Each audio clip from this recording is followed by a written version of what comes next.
बल्कि 17 लोकसभा चुनाव के बारे में जाना।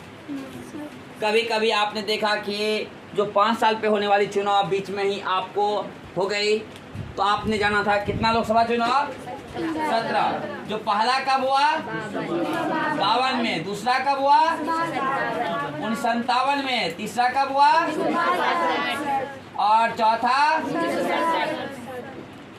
और पांचवा छठा कब हुआ, सातवां कब हुआ, आठवां कब हुआ, नौवां कब हुआ, 10वां कब हुआ, 11वां, 12वां, 13वां, 14वां कब हुआ, 15वां कब हुआ,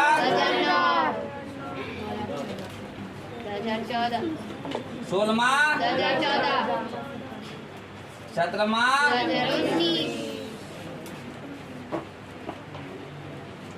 आपने जाना कि आपको हमारे देश में आजादी से पहले ही, यानी हमारे देश में संविधान लागू होने से पहले ही प्रधानमंत्री नेहरू जी बने थे, हाँ या ना?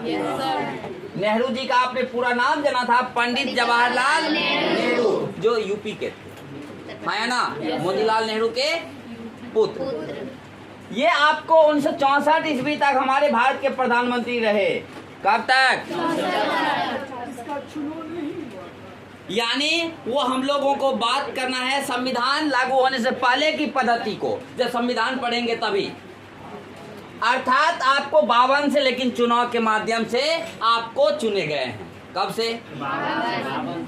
तो जब आपको 64 तक रहे, तो 64 में ही आपको इसका असमय मृत्यु हो गया था। 27 मई को आप लोग जान रहे हैं। इनके देहांत के बाद निर्विरोध कांग्रेस पार्टी में जो आपको नेता थे लाल बहादुर शास्त्री, जिन्होंने नारा दिया था 65 में जय जवान, उनको चुन लिया गया और शास्त्री जी बन गए। क्या चीज? 1966 से, यानी 64 से आपको 66 तक रहे। यानी देख लीजिए, पहले से प्रधानमंत्री रहे जो पद पर रहते हुए दुनिया को छोड़कर चले गए, बोलिए है ना? और दूसरे प्रधानमंत्री जिसका देहांत विदेश में ताशकंद में, जो ताशकंद अभी उज्बेकिस्तान में है, उस समय में सोवियत संघ में ये गए थे समझौता करने पाकिस्तान के आपको अयूब खान से, और ये खा के सोए सोए रह गए, बोलिए है ना? तो ऐसे हमारे देश के प्रथम प्रधानमंत्री थे जिनका देहांत विदेश में हुआ। और ऐसे कौन हमारे देश के प्रथम प्रधानमंत्री थे जिसका कार्यकाल के दौरान ही देहांत हो गया? और इनका भी तो वही न हो गया।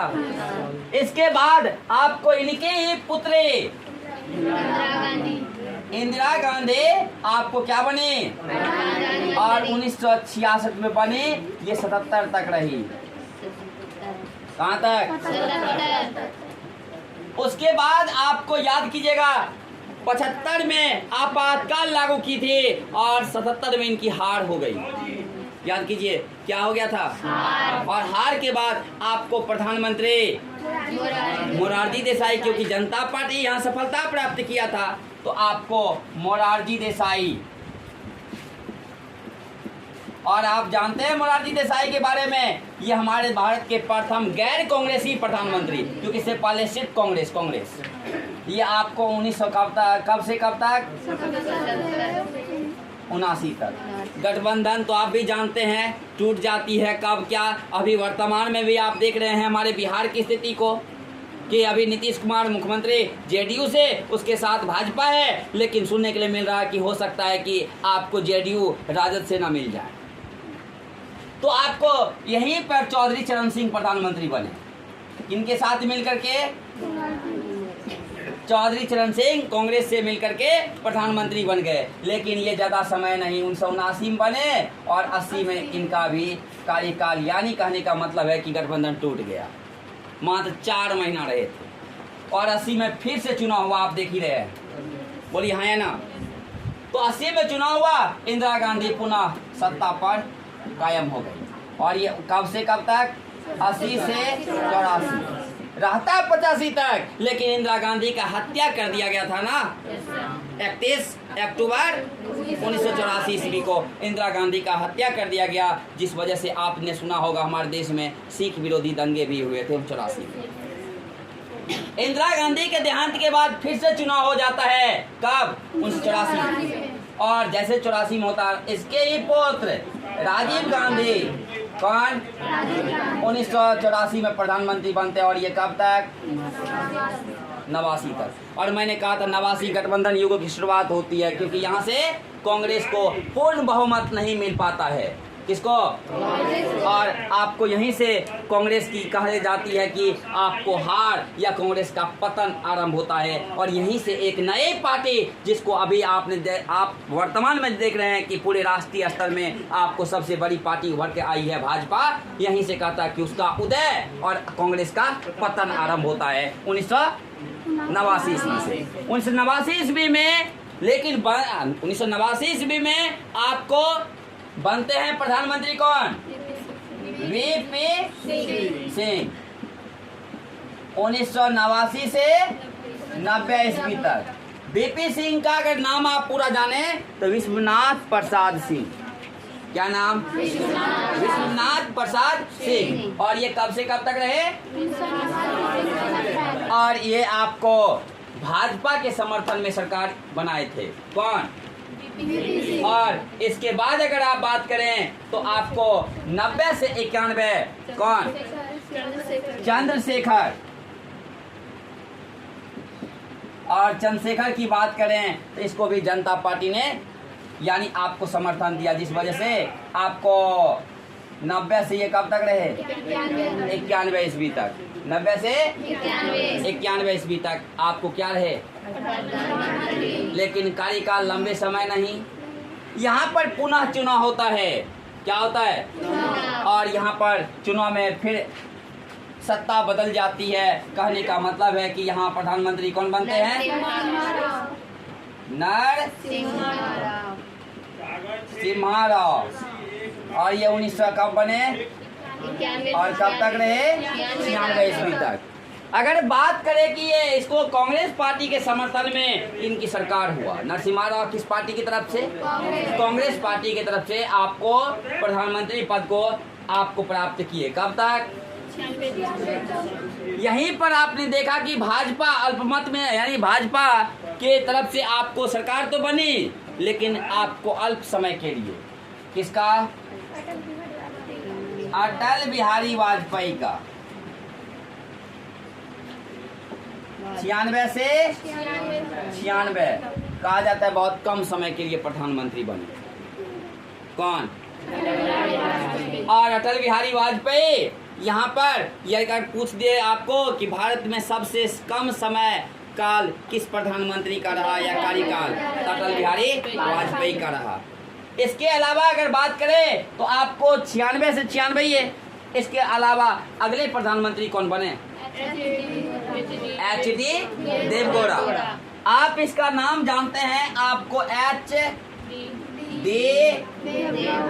देवगौड़ा।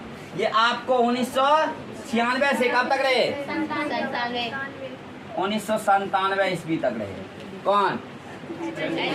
ये आपको कर्नाटक के निवासी थे। और आप भी जानते हैं कि कर्नाटक के नेताओं रहे या कर्नाटक के व्यक्ति रहे, उनका नाम में थोड़ा सा आपको सुनने में आपको मजाक जैसे सब उत्तरी भारत के लोग ले लेते हैं। उसका अगर नाम देखें तो आपको हरदन हल्ली, क्या HD है ना, हरदन हल्ली डोडे देवगौड़ा। यानी इसका नाम हो गया हरदन हल्ली डोडे गोड़ा देवगौड़ा, ऐसा भी उसको कहा गया। और ये थे कहाँ के? ये आपको 96 से कब तक रहे? 97 तक हमारे भारत के क्या रहे? इसके बाद बने इंद्र कुमार गुजराल। यानी आपको इंद्र कुमार गुजराल 1900 कितना में, और ये 98 तक रहे। फिर से बात कीजिए अल्प समय वाले अटल बिहारी वाजपेयी, ये फिर आए आपको प्रधानमंत्री बने अटल, और ये आपको 98 से 99 तक रहे। 99 में फिर आप याद कीजिएगा चुनाव हुआ है, 98 में फिर 99 में, इसमें फिर आपको वही राजग राजग का पूरा नाम क्या था? राष्ट्रीय जनतांत्रिक गठबंधन, जिसको संक्षिप्त में राजग कहते हैं, और अभी वर्तमान में भी वही राजग है।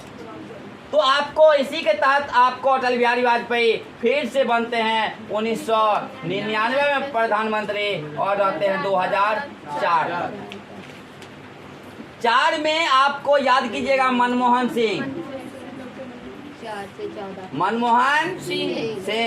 और याद कीजिएगा मैंने कहा था 2005 में इन्होंने पूरे देश से माफी मांगे थे, याद कीजिएगा वही हिंसा को लेकर। तो आपको 2000 कितना ईस्वी में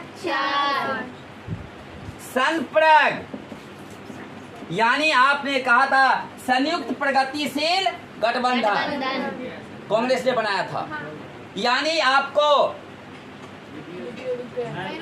आपको संप्रग संयुक्त प्रगतिशील गठबंधन 2004 में बनाया, और ये आपको 2014 तक रहा। ऐसा नहीं कहिएगा कि चुनाव होवे नहीं किया, चुनाव हुए, आपको 9 में फिर सफलता संप्रग को मिला, फिर आपको सरकार बना लिए।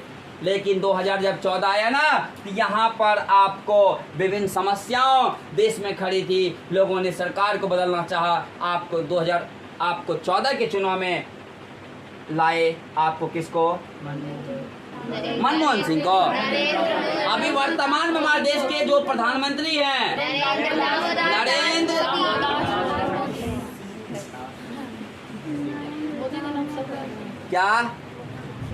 नरेंद्र दास मोदी, ये आपको 2014 से अभी तक हैं, और इसका अगर कार्यकाल देखी जाए तो 2024 तक। 24 में फिर से चुनाव होगी। आपको अगर क्वेश्चन पूछे कि 18वीं लोकसभा चुनाव कब होगी? 2024 में। और अगर पूछे कि आगामी लोकसभा चुनाव कब होगी? 2024 में। और अगर पूछे कि अभी तक में कितना लोकसभा चुनाव हुआ है? 17। और हमारे देश के प्रधानमंत्री आपको इस प्रकार से बनते गए हैं, और वर्तमान में नरेंद्र दामोदर दास मोदी जी हैं हमारे देश के प्रधानमंत्री। इससे आगे हम लोग अगले दिन जानेंगे कि किनके कार्यकाल में कैसी घटना घटी, क्योंकि हमें ये भी विस्तृत रूप से हमने इससे पहले पढ़ा था 1900 कहाँ तक? 89 ईस्वी तक। 89 के बाद हम लोग विभिन्न घटनाओं को जानेंगे, क्योंकि आपने याद कीजिएगा अटल बिहारी वाजपेयी जब हमारे देश के प्रधानमंत्री थे तो गोधरा कांड, कौन सा कांड? गोधरा कांड। आपको कहाँ गोधरा कांड हुआ था? गुजरात में। कहाँ हुआ था? और उसी समय में इन्होंने एक बयान दिया था। कौन? अटल बिहारी वाजपेयी ने आपको बयान में कहे थे कि मुख्यमंत्री, कहाँ के मुख्यमंत्री को? गुजरात के मुख्यमंत्री को मेरा संदेश है कि वे राजधर्म का पालन करें। राजधर्म का पालन इसलिए कहे करने क्योंकि हमारा भारत का जो राष्ट्रीय धर्म है धर्मनिरपेक्ष है। उन्होंने कहा कि आप धर्मनिरपेक्ष कहने का मतलब है राजधर्म का क्या करें? पालन करें। शासक को अपनी प्रजा के बीच जाते मतभेद या धर्म के आधार पर भेदभाव नहीं करना चाहिए। ये संदेश दिए थे 2002 में। कौन? क्योंकि याद रखिएगा कि अगर आप अटल बिहारी वाजपेयी का कार्यकाल देखते हैं तो जब देश में ये प्रधानमंत्री थे उसी समय में याद कीजिएगा कि गोधरा कांड 2002 में कहाँ हुआ था?